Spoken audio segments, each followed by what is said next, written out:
Hello guys, welcome back to my channel. तो हम शाम को निकल गए अपने द ग्रैंड होटल के बिल्कुल जस्ट आगे। ये बराबर में एक शिमला म्यूज़ियम था जिसमें कि शिमला की पूरी हिस्ट्री हमें लाइट शो के दौरान दिखाई जाएगी। और इसका टिकट 50 to 100 रुपीज़ तक का था और इसमें हमें 30 मिनट्स तक का शो दिखाया जाता है। और इसका स्ट्रक्चर बहुत ही प्यारा था, बाहर से भी और अंदर से भी। तो हम इस तरीके से अपना अंदर जाते हैं।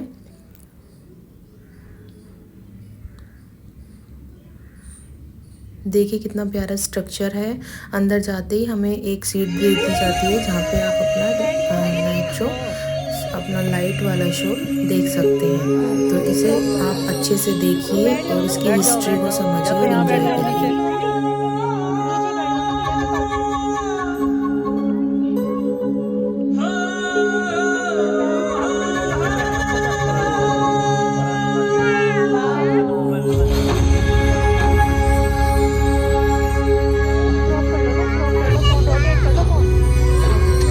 ईंट और पत्थर से बना मेरी आवाज और सीढ़ियों में नयापन देख सकता है। लेकिन सच्चाई ये है कि मैं यहाँ इस पहाड़ी पर 19वीं शताब्दी से खड़ा हूँ। मेरी जिंदगी केवल मुझ तक ही सिमटी नहीं है, बल्कि ये शिमला की भी जिंदगी और दास्तां है।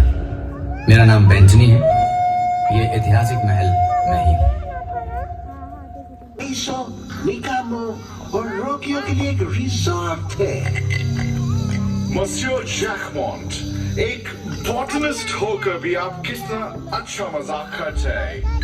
शुक्रिया कैप्टन केनेडी। इमारतों का निर्माण कार्य उन्होंने ही शुरू किया।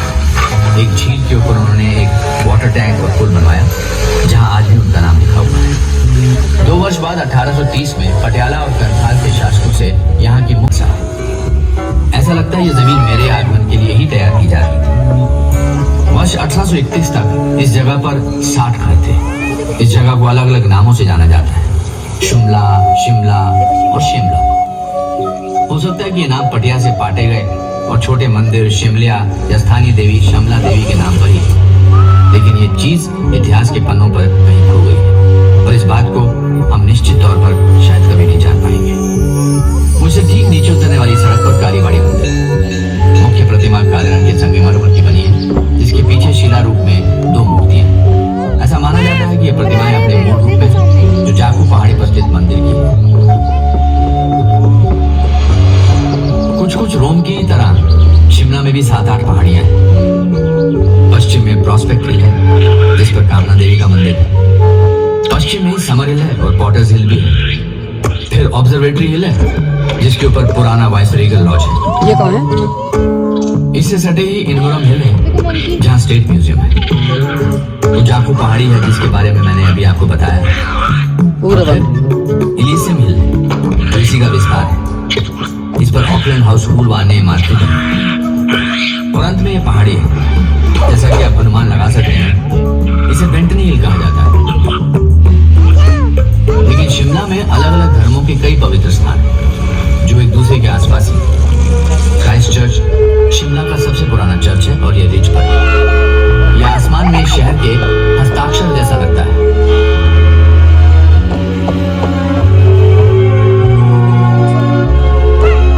यहाँ से ठीक ऊपर की पहाड़ी पर आज जिस जगह ग्रैंड होटल है, 1829 में British governor general William Bentinck के रहने के लिए बेंटिंग कासल बना था।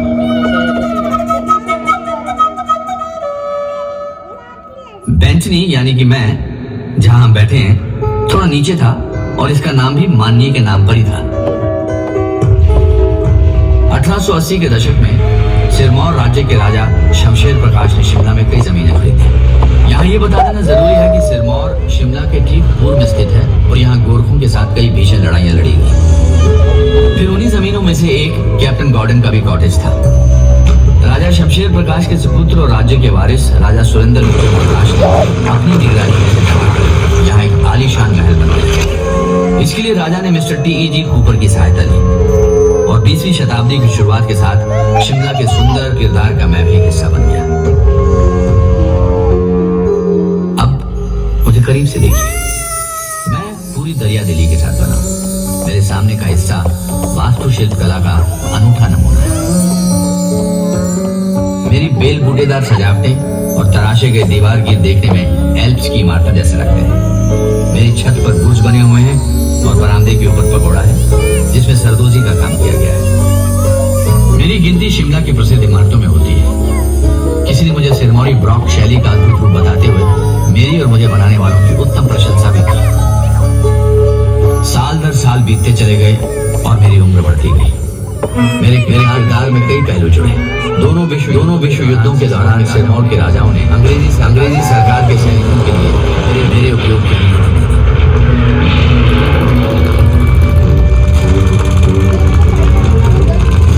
दूसरे विश्व युद्ध में यहाँ प्रिजनर ऑफ वॉर सेक्शन रहा। ये ऑल इंडिया रेडियो से अटैच था। यहाँ से ज्यादातर इटली के उन बंदियों का संदेश भेजा जाता था जिन्हें धर्मशाला के पास यौल में दफना दिया गया।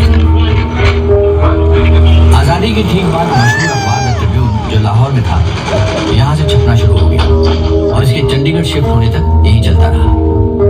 ओ हाँ, क्या आपने बाहर की रेलिंग्स देखी जिस पर सिरमौर का राज्य चिन्ह है? ये रेलिंग्स सिरमौर की राजधानी नाहन में ढलवा लोहे से बनाई गई। हिमाचल में आने वाले प्रथम उद्योगों में से एक। ये रेलिंग्स और शानदार दरवाजा लगने से पहले ही मैंने शिमला म्यूनिसिपैलिटी को वचन दिया था कि प्रॉपर्टी के भीतर लगे देवदार के विशाल पेड़ों को कोई नुकसान नहीं होगा। और इनमें से 2 पूज्य वृक्ष अभी भी हैं। जाहिर है कि शिमला में बंदरों की भरमार है जो इन पहाड़ियों की टहनियों से झूला झूलते रहते हैं और अपनी हरकतों से मेरा मनोरंजन करते रहते हैं।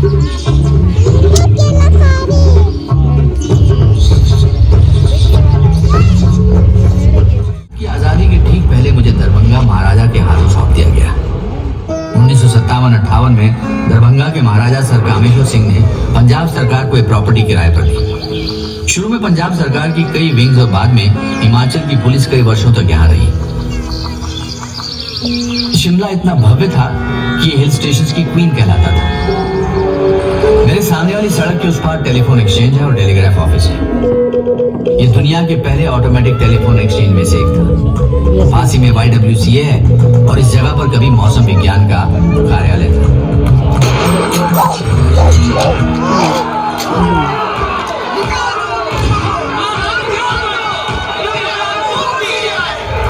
उत्तर भारत के लिए 1857 की शुरुआत शांतिपूर्ण थी, लेकिन इस शांति की गोद में एक तूफान पकड़ा। ये तूफान भारत की आजादी की पहली लड़ाई के रूप में दिखा और इसने भारत में ईस्ट इंडिया कंपनी के क्रूर शासन की जड़ें हिला दी।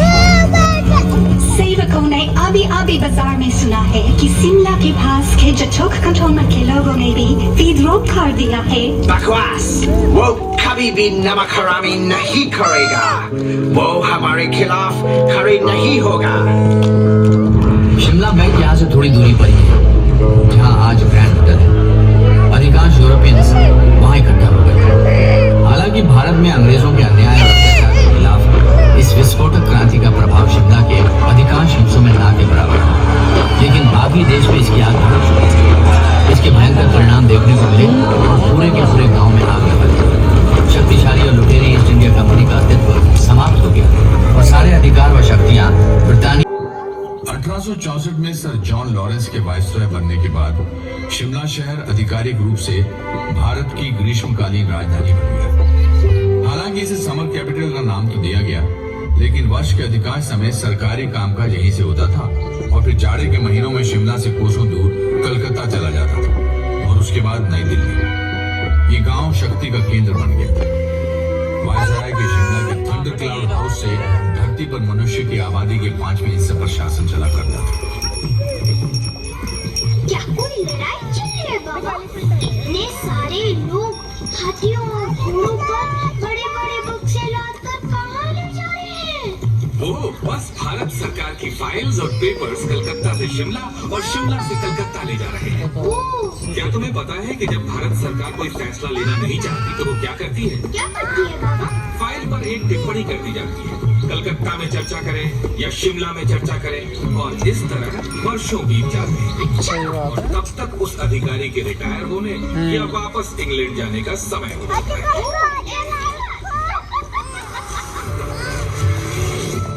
यदि आप कुछ बनना चाहते हैं तो शिमला जाइए। यदि आपको किसी से शादी करना है तो शिमला जाइए। या पति से दूर रह रही ऐसी शादीशुदा औरतें आती थी जो की तपती धूप और अपने पतियों दोनों से ही छुटकारा चाहती थी। 1887 में बनकर तैयार हुआ।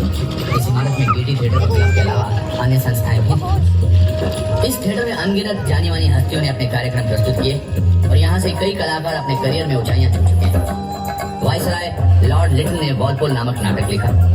बॉय स्काउट मूवमेंट के संस्थापक रॉबर्ट बेडन पावल और रुडयार्ड किपलिंग व मैरी मार्गरेट जैसे लेखक यहाँ अभिनय कर चुके हैं। कलाकार अमृता शेरगिल 7 वर्षों तक शिमला में रही। उन्होंने भी युवावस्था में यहाँ अभिनय किया।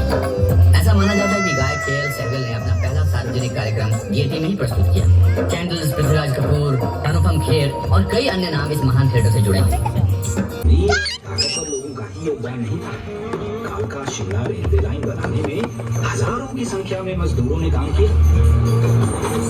लोगों की माने तो जब रेल पटरी का निर्माण शुरू हुआ तब भलकू, जिसने 1850 में ग्रेट हिंदुस्तान तिब्बत रोड बनाने में काम किया था, उम्र दराज हो चुका था। कहा जाता है कि चीफ इंजीनियर और रेलवे के एजेंट H.S. हैरिंगटन के आगे आगे एक लंबे कद के कर्मचारी के साथ चलते हुए उसने रेलवे लाइन निकालने का रास्ता दिखाया। स्थानीय लोरियों में बताया जाता है कि उनकी ग्राम देवता ने सपने में आकर उन्हें इस रेलवे लाइन का रास्ता बताया था। और कुछ लोगों का मानना है कि कालका और शिमला के बीच 19 स्टेशनों से गुजरने वाली इस पटरी का खाका उन्होंने ही तैयार किया। आज कालका शिमला रेलवे लाइन यूनेस्को की विश्व धरोहर सूची में शामिल है।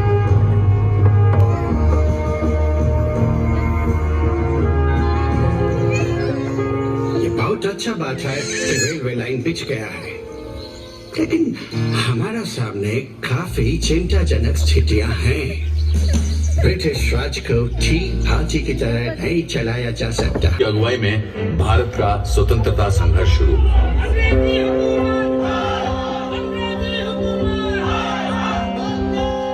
एक बात और, डुरंट फुटबॉल टूर्नामेंट जो आज भी खेला जाता है की शुरुआत आनंदवेल से हुई।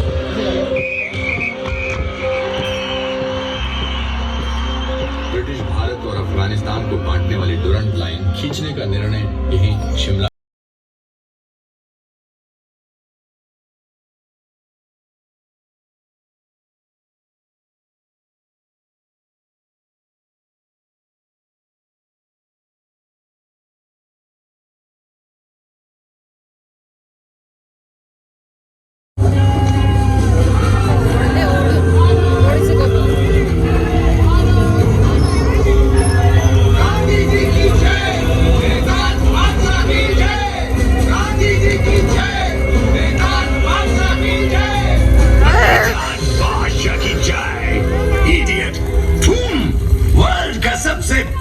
गवर्नमेंट को हराने का ड्रीम करता है।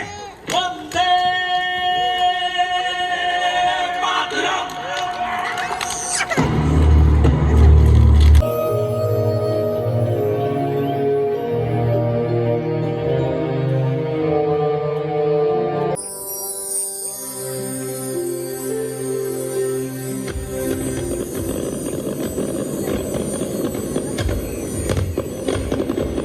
तेजी से वर्ष दर वर्ष बीतते चले गए और 1 नवंबर 1966 को शिमला पंजाब से अलग होकर हिमाचल प्रदेश की राजधानी बनी।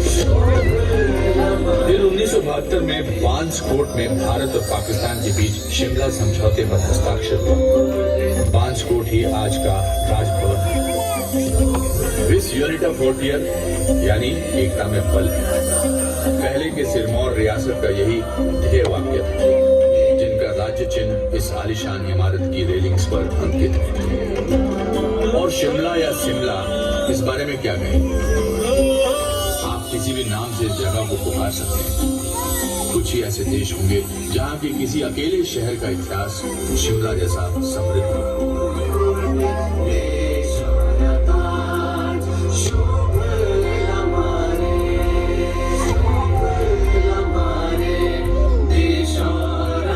देखिए गाइस, हमें 30 मिनट में बहुत अच्छा शो दिखाया गया और ये है इसका बाहर से स्ट्रक्चर। फिर हम रात को निकल गए माल रोड की तरफ। तो बीच में नाइट में जो चर्च है वो कितना प्यारा लगता है, देखिए। और ठंडी ठंडी हवाएं चल रही थी तो और भी अच्छा सुहाना सा यहाँ का जो था वो नज़ारा था। और ये है माल रोड का नज़ारा, देखिए कितना प्यारी लाइटिंग है। उसके बाद थोड़ी सी मस्ती करते हुए हम पहुँच गए नीचे माल रोड की तरफ। देखिए मेरी थोड़ी सी बोलते हैं ना, दिल तो बच्चा है जी, तो बस मेरा दिल थोड़ा सा बचपन बना दिखा गया और बहुत ही अच्छा लग रहा था यहाँ पे रात में। और देखिए ऊपर जागो टेम्पल पे भी कितनी अच्छी लाइट दिख रही है। उसके बाद गाइज हम लोग पहुँच गए अपने होटल। तो लाइक करें, सब्सक्राइब करें और आगे